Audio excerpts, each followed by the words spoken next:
What is the current state of the crisis in Somalia? Somalia has become the perfect storm of failed states. It hasn't had a central government in 2 decades. It's got an extremely nasty extremist movement in Al-Shabaab that's linked to Al-Qaeda. It's got an international peacekeeping force. Piracy is a serious problem on the coast.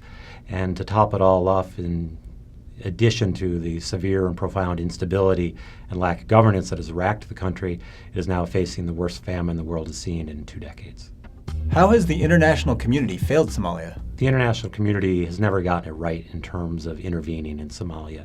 It's never been willing to leave Somalia sufficiently alone that it could solve its own problems, nor has it been sufficiently committed to actually intervene in the substantial and meaningful ways that would allow for lasting peace. So we've had these episodic, not very well designed short-term interventions that have often ended up making the situation worse on the ground, not better.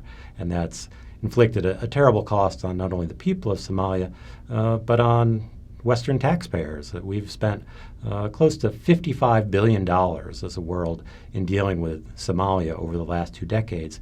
And yet when you look at Somalia, it's very hard to say that that money has been well spent.